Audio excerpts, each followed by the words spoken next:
Are you one of the best places to work in sports? You have about a month to nominate your company as nominations close on April 25th. We have hundreds of nominations so far, and we are on our last month. So you have a month to get your submission in. You don't want to miss a chance to shine a light on your organizations. Companies can go to nominate on our webpage, www.sportsbusinessjournal.com/2025/best places to work. And this is your morning Buzzcast for Tuesday, April 1st, an April Fool's Day free zone. I'm Abe Madcore. Well, we know the Rays played over the weekend at Steinbrenner Field in Tampa, and now the A's had their first game at Sutter Health Park in Sacramento on Monday. This begins a 3-year odyssey, playing in Sacramento before heading to Las Vegas. And here is the lead of the game story of Tuesday's Sacramento Bee. Quote, "The sight of a regular season Major League Baseball game being played in a minor league ballpark was odd enough, but a slew of quirks and glitches made Monday's Athletics home opener in West Sacramento befuddling before and after the first pitch." End quote. So yes, that indicates a number of growing pains about playing in a minor league facility. And it certainly was not the best night for the home team. The A's lost 18-3, the most runs allowed in a home opener in the last 100 years. But it wasn't all a challenge, as the atmosphere in the stands at the ballpark was praised. Fans came out, and many were around the ballpark gates 2 hours before the game. And it was overwhelmingly A's fans. They were loud before the game got too far out of hand. And overall, the Sacramento market has responded quite well. Season tickets have sold out. It's a venue that has about 10,600 permanent seats. There's about 4,000 lawn seating outside the outfield walls or beyond the outfield walls. There's already a wait list for the 2026 season, and last night was a sellout. But it is still a minor league facility, as the A's are, of course, sharing the ballpark with the AAA Sacramento Rivercats.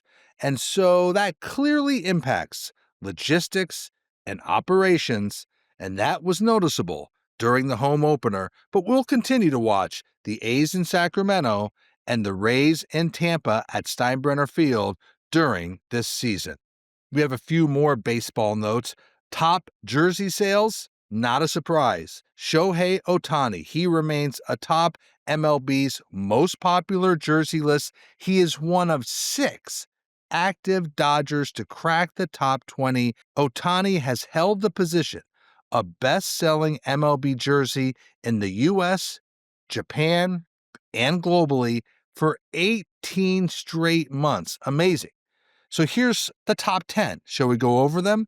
Ohtani, Freddie Freeman, Dodgers. Juan Soto, Mets.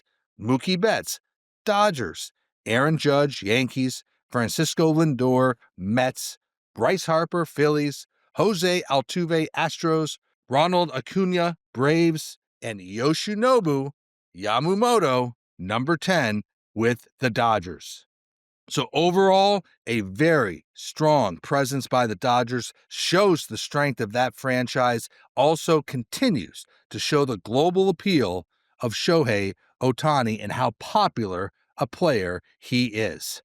One more baseball note. Connected Major League Baseball reporter, one of my favorites, USA Today's Bob Nightingale, always has his finger on the pulse of baseball. And he reported over the weekend there is no clear-cut favorite to become MLB's next commissioner after Rob Manfred plans to retire in January of 2029. But Nightingale does cite there is a plan to push for Brewers owner Mark Attanasio to be Manfred's successor. Is that a surprise?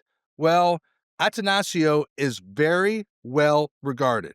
He knows the plight of the mid-market team being in Milwaukee. He has been a very successful owner. The Brewers have almost been a model of how to win in a mid-market with a moderate payroll, so he could be a voice that resonates across the league.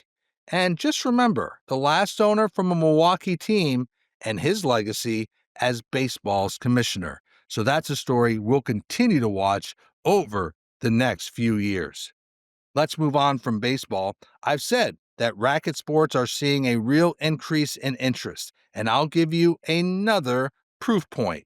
The 2025 Miami Open that just was completed in Miami drew record attendance, a record for the 40-year event. It marked the first time the tournament has crossed 400,000 in announced attendance. The previous high was 395,000. Remember, this is a 2-week tournament. And during the 2-week tournament, 6 individual sessions saw record turnout. The event also saw record ticket and hospitality revenue, and sponsorship revenue was up 12% compared to last year. So this is a very hot tournament. We know the tournament is in the process of being sold by Endeavor. It is run by IMG Events. They run the Miami Open and the Madrid Open. Both tournaments are for sale. Ari Emanuel and CVC Capital Partners are those rumored to be among the bidders to buy these tournaments. But the bottom line, the Miami Open, one of the hottest tennis tournaments actually in the world. You know, the most buzzed about story and the most read story on sportsbusinessjournal.com on Monday was clearly the surprising and some called it puzzling story around the New York Jets. SBJ's Ben Fisher and Terry Lefton reported that around 170 of the team's 250 employees had to decide by the end of yesterday, Monday, whether to accept a buyout offer. Yes, a deal that would give the most senior employees more than 18 months of full salary and health benefits if they left and took the buyout. The buyout offer was to most of the Jets staff, and it was sent to all employees who didn't have a contract, all non-contractual employees. Now, the Jets said their motivation for the buyout offer is to change the culture of the organizations, not to save money. They want the buyout offer to cause workers to reflect on their long-term goals, their personal interests, and whether they are aligned with the long-term goals of the Jets franchise.